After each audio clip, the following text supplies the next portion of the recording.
네, 시간이 되었습니다. 우리 같이 예배하도록 하겠습니다. 제가 기도하고 청소년부 예배를 하나님께 드리도록 하겠습니다. 기도하겠습니다. 사랑의 하나님 감사합니다. 이렇게 우리를 불러주시고 주님 앞에 나와서 함께 예배케 하시길 감사합니다. 하나님, 비록 저희가 함께 모여서 예배드리지 못하고 각자 있는 자리에서 예배하지만 우리가 드리는 이 예배가 하나님께서 기뻐하시고 하나님 받으시기에 흡족한 예배, 합당한 예배로 하나님께 드릴 수 있도록 하나님 함께하여 주시옵소서. 예배의 모든 것을 주님께 맡겨드리오며 이번 말씀 예수님의 이름으로 기도했습니다. 아멘. 이제 하나님 말씀 보도록 하겠습니다. 오늘 우리에게 주신 하나님 말씀은 창세기 3장 8절에서 13절까지의 말씀입니다. 창세기 3장 8절에서 13절까지의 말씀을 제가 봉독해 드리도록 하겠습니다. 그들이 그날 바람이 불 때 동산에 거니시는 여호와 하나님의 소리를 듣고 아담과 그의 아내가 여호와 하나님의 낯을 피하여 동산 나무 사이에 숨은지라.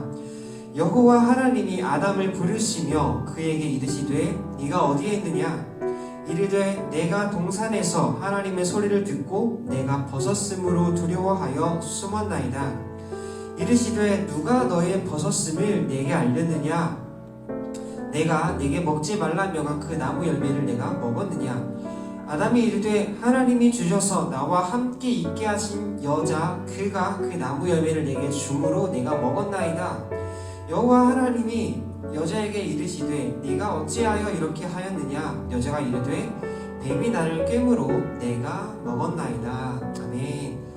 네, 이제 하나님 말씀 전하도록 하겠습니다. 오늘 말씀의 제목은 뭔가 잘못되었어입니다.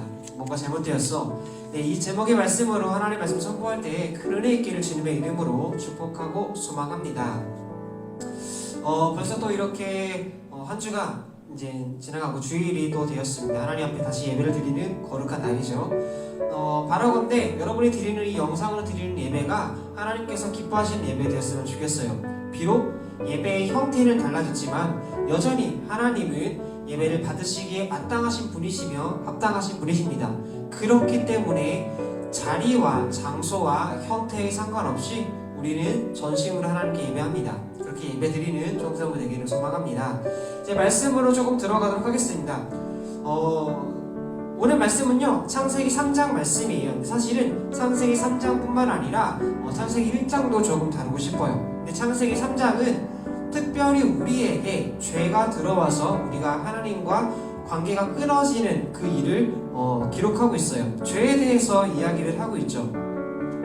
여러분, 죄가 뭐죠? 제가 여러분들에게 항상 강조하고 있는 게 있습니다. 죄는 단순히 내가 막 담배를 피던가 술을 마시던가 누구를 때린다던가 거짓말을 한다던가 살인을 한다던가 다른 어떤 행동적인 그러한 혹은 어떤 말로 하던가 하는 그러한 모습으로 나타내는 게 죄라고 하지는 않았어요. 그것은 죄의 열매라고 말씀을 드렸죠. 자, 그렇다면 진정한 죄란 무엇이냐? 죄는 바로 내가 하나님께 멀어지는 것, 하나님과 나의 단절된 모든 상황이 죄라고 했습니다. 하나님과 내가 단절됐고 하나님께로부터 오는 은혜와 사랑의 그 모든 공급들이 끊어짐으로 우리 가운데서 나타나는 열매, 그것이 이제 거짓말을 한다던가 누구를 때린다던가 하는 그러한 형태들로 나타나게 되어진다는 게 죄라고 제가 말씀을 드렸어요. 이 죄가 창세기 3장에서부터 시작이 되어집니다. 자, 그런데 창세기 3장 이전에 우리 먼저 창세기 1장으로 한번 넘어갔으면 좋겠습니다. 하나님께서 창세기 1장부터 이제는 천지의 창조를 하심을 천지 창조부터 시작을 해가지고 창조의 그 모든 역사들이 기록이 되어 있어요. 근데 그 창조 중에 피날레가 있습니다. 그것이 무엇이죠? 바로 하나님께서 우리 인간을 만드신 게 바로 창조의 피날레예요. 자, 창세기 1장에 하나님께서 인간을 창조하십니다. 그런데 그 인간을 하나님께서는 어떻게 창조하셨을까요? 27장 말씀을 보면은 1장 27절 말씀을 보면은 하나님이 자기 형상 곧 하나님의 형상대로 사람을 창조하시되 남자와 여자를 창조하시고 라고 우리에게 말씀하고 있습니다.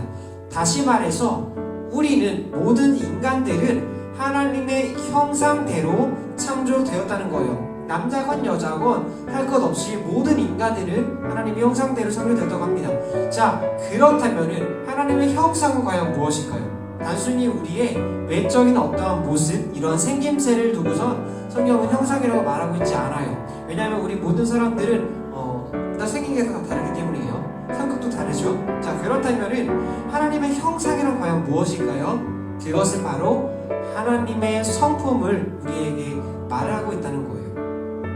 우리가 하나님의 형상대로 창조되었다는 것은 곧 하나님의 성품이 우리 가운데 있다는 겁니다. 하나님의 속성이 우리 안에 있다는 거예요. 그래서 우리는 하나님과 닮은 사람이라는 거죠. 우리는 그렇게 디자인되고 이미지 되었다는 거죠.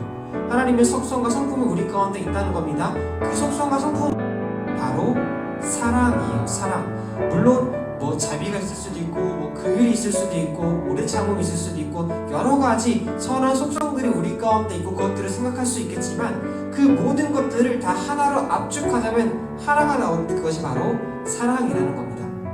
네, 하나님의 사랑의 성품이 우리 가운데 있었다는 거예요. 이게 원래 하나님께서 우리를 만드신 이유와 목적이라는 거죠. 하지만 이러한 하나님의 속성과 성품이 우리 가운데서 사라지게 되어지는데 그게 언제 그렇게 되냐? 바로 죄로 인하여서 그렇게 되어진다는 겁니다. 오늘 말씀을 보니까요, 우리가 죄를 지은 모습들이 이제 나타나기 시작을 합니다. 자, 하나님께서 먹지 말라는 선악과가 있어요. 동산나무에 있는 그 선악과를 하나님께서는 먹지 말라고 하십니다. 그런데 아담과 하와가 그것을 먹음으로 말미암아 이제 하나님과 그 죄의 단절이 하나님과 우리의 관계가 단절되어진다는 거예요. 자, 하나님과 우리의 관계가 단절됨으로 말미암아 우리가 어떻게 되었느냐? 본래 우리 창조의 목적이 상실되었다는 거예요. 하나님께서는 우리를 창조하시고 그분의 형상대로 창조하셔서 우리를 사랑 가운데 거하게 하셨습니다. 우리 안에 하나님의 사랑이 있게 되어졌다는 거예요. 자, 그렇다면은 하나님의 그 사랑의 목적이 무엇인가? 우리 안에 사랑을 부어주시고 우리 안에 하나님의 형상대로 그 사랑을 부어주신 이유와 목적이 무엇일까요? 두 가지죠. 예수님께서 말씀하신 계명이에요. 첫 번째는 하나님을 사랑하는 겁니다. 하나님을 사랑하는 계명과 두 번째로 그 사랑을 가지고 우리가 이웃을 사랑하는 거예요. 자, 그런데 하나님과의 단절을 말미암아 우리와 하나님의 관계가 깨지게 되었죠. 그래서 우리가 하나님을 더 이상 사랑할 수 없게 된 거예요. 다시 말해서 우리가 하나님을 선택하는 것이 아니라 하나님을 사랑하고 하나님의 사랑 가운데 거하는 것을 선택하는 것이 아니라 이제는 내가 내 멋대로 살겠다는 것을 선택하게 되는 거예요. 그래서 더 이상 하나님과 우리 관계가 지속되지 않고 끊어지게 된 거죠. 그래서 이사야서 43장 21절 말씀을 보면은 이 백성은 내가 나를 위하여 지었나니 나를 찬송하게 하려 함이라라고 기록하고 있어요. 이것을 보고 우리가 알 수 있듯이 원래 우리의 목적은 하나님을 사랑하고 하나님을 찬송하게 하는 겁니다. 하지만 우리가 그것을 버리고 거부하게 된 거죠. 이게 죄예요. 하나님으로부터 멀어지는 것. 그래서 우리의 목적이 상실되게 된 거죠. 이 목적이 상실되는 그 이유가 무엇이냐면 우리 안에 있는 하나님의 형상이 부서졌기 때문이에요. 우리 안에 있는 하나님의 형상, 하나님께서 태초에 우리를 지으셨을 때 하나님이 그래서 보시기에 심히 좋았더라 라고 말씀하시는 그 하나님의 형상이 우리 가운데서 없어졌기 때문에 하나님께서 우리를 지으신 목적 역시 같이 상실되었다는 겁니다. 자, 여러분 쉽게 여러분들에게 설명해 주도록 하겠습니다. 제가 최근에 여러분들과 한 가지 자랑하고 싶은 게 있어요. 네, 바로 이것인데 이게 무엇이냐면 핸드폰입니다.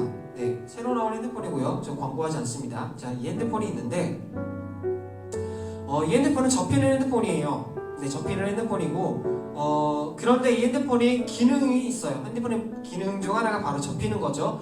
근데 여러분, 핸드폰의 목적이 무엇일까요? 이 핸드폰의 목적이 무엇일까요, 여러분? 이 핸드폰의 목적은 이렇게 접히는 스마트폰으로 목적되었나요? 스마트폰을 접는 걸 목적으로 이 핸드폰을 내야지 라고 해서 이 핸드폰이 출시되었을까요?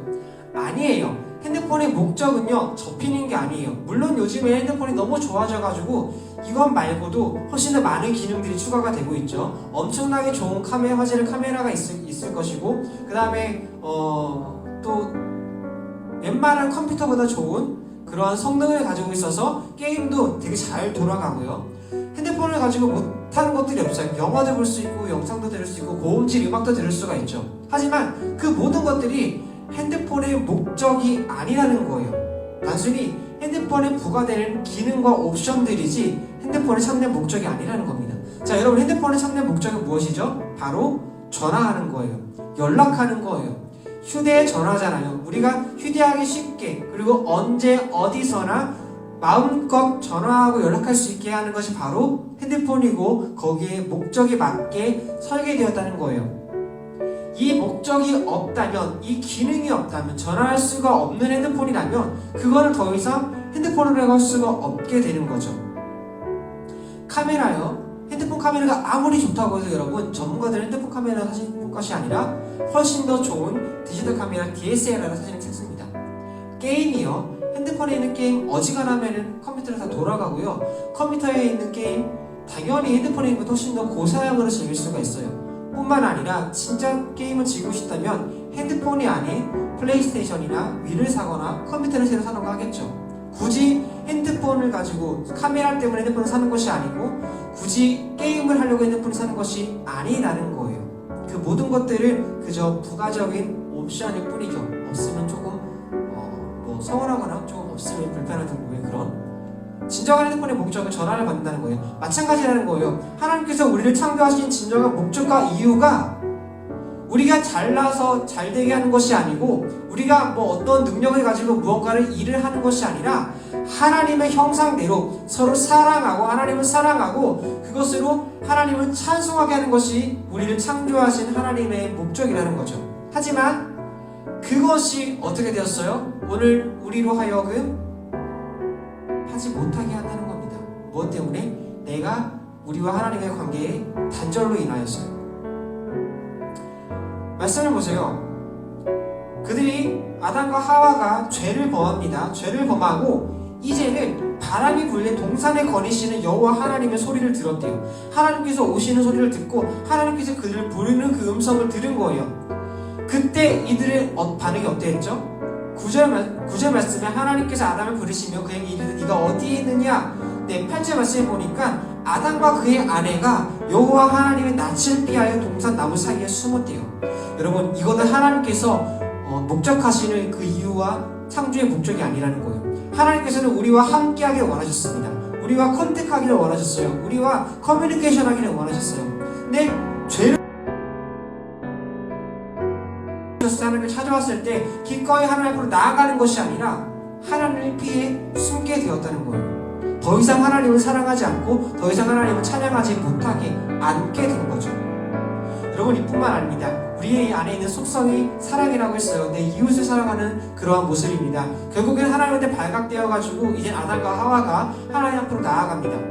야, 너 왜 숨었어? 네가 내가 먹지 말라고 한 그거 너 먹었지? 라고 아담에게 당신이 나에게 준 이거 안 줬으면 나 안 먹었을지도 몰라요 라고 핑계대는 거예요. 여러분, 얼마나 쪼잔합니까? 그러자 하나님도 하와한테 물어봅니다. 왜 그랬어? 너도 이거 먹었어?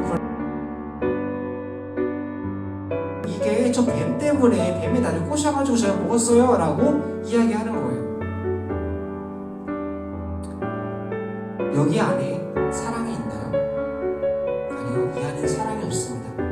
자기의 잘못을 피하고 다른 사람에게 덮어씌우는 그러한 모습들밖에 없는 거죠. 내가 너를 사랑하니까 나의 잘못을 너한테 주는 거야 라는 그런 사랑의 마음이 없었다는 거예요. 만약에 정말로 사랑했다면 하나님 앞에 그렇습니다 하나님, 내가 죄를 지었으나 잘못한 게 나를 불쌍히 여겨주시고 나를 용서해 주시옵소서라고 서로 품어주고 하나님 앞에 용서를 구했을 거예요. 이게 참된 사랑의 모습이고 하나님께서 원하시는 모습이었다는 거죠. 만약 정말로 하나님께서 벌하기를 원하셨다면 그들을 부르지 않았을 겁니다. 그냥 그 자리에서 말 그대로 죽였으면 됐어요. 왜? 네가 이거를 먹는다고 정녕 죽으리라. 먹었네? 그래, 그럼 디 엔드 끝 하면 끝난 거예요. 그런데 굳이 그들을 찾아오신 이유는 하나님께서 그럼에도 불구하고 아담과 하와를 사랑하사 그들로 하여금 자신의 죄를 자복하게 하고 다시 하나님과 그들의 관계를 회복시키게 하기 위해서 하나님께서 죄인인 그들을 찾아오신 거예요. 아담과 하와가 먼저 하나님을 피했음을 잊지 마셔야 합니다. 자, 오늘 우리에게로 한번 돌아옵시다. 이러한 모습이 우리에게 있지 않나요? 하나님 앞에 하나님께서 원하시는 목적으로 우리를 창조하시고 우리를 디자인하셨는데 그러한 모습들은 온데간데 없고 오히려 다른 사람을 헐뜯고 비난하고 하나님을 예배하기를 심히 싫어하고 하나님을 사랑하는 모습이 전혀 보이지 않는 아담과 하와의 같은 모습으로 우리가 살아가고 있지 않나요? 하지만 그럼에도 불구하고 하나님께서는 아담과 하와를 찾아오셨던 것처럼 우리를 찾아오신다는 거예요. 왜? 사랑하시니까. 그리고 다시 한번 우리 안에 잃어버린 하나님의 형상을 회복하게 하시기 위해서 그 아들 예수 그리스도를 땅 가운데 보내사 우리로 하여금 그분을 믿게 해서 다시 한번 하나님의 형상을 회복하기 위해서 우리를 부르셨다는 거죠. 찾아오셨다는 거예요. 그렇다면은 우리는 그 찾아오신 앞에, 그 하나님의 음성 앞에 어떻게 반응해야 될까요? 나아가야 한다는 겁니다. 엎드려야 한다는 거죠. 하나님께서는요, 우리를 찾아오시는데 어떻게 찾아오시느냐? 바로 말씀을 통하여서 우리에게 찾아오십니다. 자, 하나님의 말씀을 통하여서 우리 찾아오시는데 그 말씀 앞에 우리가 바로 서고 그 말씀이 무엇이길래 도대체 우리가 말씀 앞에 서야 될까요? 히브리서 4장 12절과 13절 말씀을 보면은 하나님의 말씀은 살아있다고 기록하고 있어요. 하나님의 말씀은 활력이 있다고, 운동성이 있다고 말씀하고 있고 좌우의 날선 어떠한 검보다도 예리하다고 말씀하고 있습니다. 그 하나님의 말씀은요, 우리의 혼과 영과 관절과 골수를 찔러 쪼개기까지 한대요. 마음의 생각과 뜻을 판단하신다고 합니다. 그래서 그 말씀 앞에는요, 지으신 것이 하나님께서 창조하신 그 모든 것들이 그 앞에 나타나지 않음이 없고 우리의 결산을 받으실 하나님의 눈앞에서 모든 것들이 벌거벗은 것 같이 된다고 알려주고 있어요.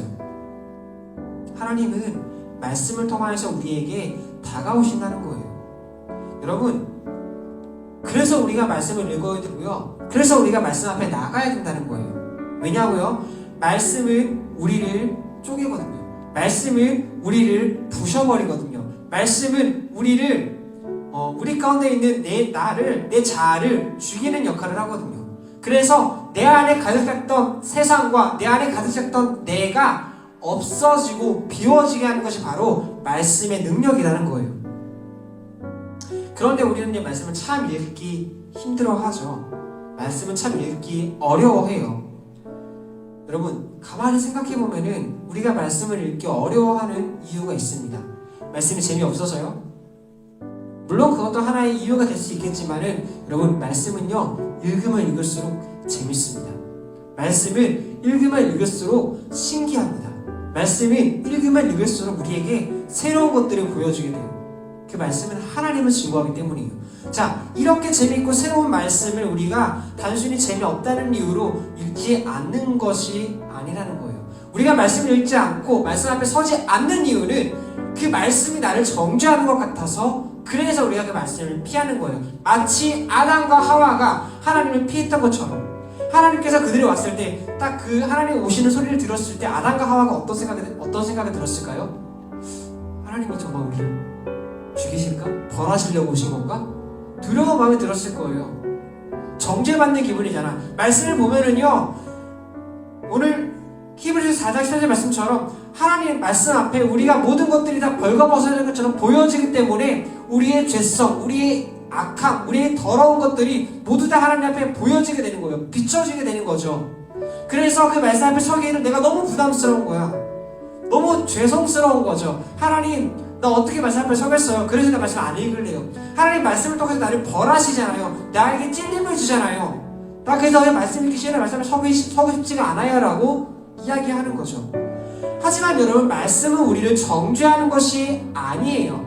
말씀은요, 예수님은 하나님은 우리를 정죄하려고 찾아오신 게 아니라는 거죠. 하나님은 우리를 사랑하고 우리를 회복케 하시기 위해서 이 땅에 오셨고 우리에게 말씀을 허락한 거지, 그 말씀을 가지고 넌 죄인이야, 너는 쓰레기야, 너는 보잘것 없는 녀석이야, 그러면 난 너를 버릴 거야 라고 말씀하고 계시지 않다는 거예요. 그래서 로마서 8장 1절 말씀을 보면은 그러므로 이제 그리스도 안에 있는 자에게는 결코 정죄함이 없나니, 결코 정죄함이 없다고 우리에게 말씀하고 계시고 있잖아요. 하나님은요 우리를 회복시키기 위하여서 우리에게 말씀을 보내신 겁니다. 그 말씀은 무엇입니까? 예수 그리스도라는 거예요. 요한복음 1장을 보면은 태초에 말씀이 계시니라, 이 말씀이 하나님과 함께 계셨으니 이 말씀은 곧 하나님이시라. 그가 태초에 하나님과 함께 계셨고 만물이 그로 말미암아 지은 바 되었으니 지은 것이 하나도 그가 없이는 된 것이 없느니라. 그 안에 생명이 있었으니 이 생명은 사람들의 빛이라 라고 기록하고 있습니다. 말씀은요 단순히 어떤 그 이스라엘 백성의 역사적인 것들만 얘기하고 있지 않아요. 초자연적인 하나님의 놀라운 이야기, 역사들을 우리에게 스토리텔링으로만 얘기하고 있는 것이 아니라는 거예요. 그 모든 것들이 증거하고 증언하고 있는 성경 66권이 말씀하고 있는 것은 무엇이냐? 예수는 그리스도시요 살아계신 하나님의 아들이고 그가 우리를 구원하셨다는 거예요. 예수님을 증거하고 있다는 거죠. 그러므로 요한복음에서 말했던 것처럼 말씀은 곧 하나님, 예수님이라고 우리에게 말해주고 있는 것입니다. 그러면 어떻게 해야 될까요? 우리가 우리의 죄를 사하기 위해서, 우리가 이러한 우리의 어떤 이런 더러운 죄성들을 우리가 회복하기 위해서는 어떻게 해야 될까요? 내 힘으로요? 내 능력으로요? 이런 불가능합니다.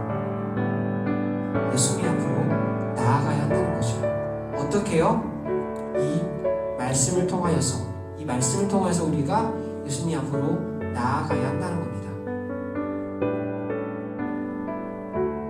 왜냐하면 우리는 말씀을 통하여서 하나님이 어떠한 분인지 알게 되기 때문이에요. 말씀을 통하여서 우리는요 예수님을 믿게 되는 겁니다. 여러분 생각을 해보세요. 우리가 믿음생활, 신앙생활을 지금 할 때 어떻게 합니까? 제일 먼저 예수님을 배워요. 알게 돼요. 그쵸? 그걸 뭘로 통해서 배우죠? 말씀을 통해서 배우게 되는 거예요. 그리고 그 예수님을 이제는 믿게 되는 겁니다. 믿는다는 건 무엇입니까? 예수 그리스도를 우리의 구주로 내가 초청하고 그분을 영접하는 겁니다. 내 마음 가운데 이제는 내 그리스도의 하나님의 형상들이 없어져서 죄인 가운데 죄인으로 살았던, 그래서 내 속에 나의 모습과 세상의 모습으로 가득 찼던 내가 이제는 예수 그리스도를 나의 구주로 영접함으로 말미암아 내가 산산이 부서지고 내 자아가 죽게 되고 말씀 앞에서 내 모든 것들이 다 그리스도와 함께 십자가에 못 박힐 때, 그리고 예수 그리스도께서 내 삶의 주인이 될 때 우리의 삶과 우리의 모든 문제들이 해결된다는 거예요. 이게 은혜이고 복음입니다, 여러분. 이제 말씀을 정리하도록 하겠습니다. 여러분, 우리의 믿음과 신앙은요 들음으로 납니다. 그 들음은 무엇입니까? 이 설교에서 하나님 말씀을 듣는 것도 들음이고요, 여러분이 이 말씀을 읽고 묵상함을 통하여서 하나님의 음성을 듣는 것도 들음이에요. 그러므로 말씀을 가까이 해야 된다는 거죠. 그때 우리의 믿음이 성장한다는 것입니다. 하나님께서 태초에 우리를 하나님의 형상대로 지으셨습니다. 하나님의 속성을 우리 가운데 가득히 채워주셨다는 거죠. 그것은 사랑입니다. 세상을 사랑하는 것이 아니에요. 하나님을 사랑하는 겁니다. 세상을 바라보는 것이 아닙니다. 하나님을 바라보는 겁니다. 세상대로, 세상에 끌려서 살아가는 것이 아니라 하나님 안에서 자유를 누리며 하나님의 통치 가운데 그분의 말씀에 순종하며 살아가는 것이 우리의 하나님께서 우리를 창조하신 하나님의 형상의 목적과 이유이고 그 형상이라는 거예요. 그렇게 지으신 이유요, 하나님을 찬송하게 하는 거예요. 나를 찬송하는 것이 아니라, 세상을 찬송하는 것이 아니라 만물의 주인 되시고 내 주인 되시는 하나님을 찬송하는 것, 이것이 창조의 목적이라는 거예요. 하지만 그것들이 우리의 죄로 말미암아, 하나님과 우리의 관계의 단절로 말미암아 무너지고 사라지게 되었다는 거죠. 내 안에 있는 그리스도의 형상, 하나님의 형상이 없어지고 그 속에 내가 주인 되어서 내 자아가 자리 잡고 세상이 자리 잡고 그렇게 되는 겁니다. 잘못된 거예요. 뭔가 잘못된 겁니다. 하나님께서 원하시는 디자인한 모습이 아니라는 거죠. 그럴 때 우리는 어떻게 됩니까? 하나님을 피하게 됩니다. 서로 간에 사랑하지 않고 미움과 불신과 다툼만이 가득하게 됩니다. 왜요? 내 안에 하나님의 형상이 없어졌기 때문이죠. 하지만 하나님께서는 그럼에도 불구하고 먼저 우리를 찾아오셔서 아담과 하와를 찾아오셨던 먼저 우리를 찾아오셔서 우리를 다시 한번 그분의 사랑의 길로 초청하십니다. 말씀을 통하여서 우리를 초청하신다는 거예요.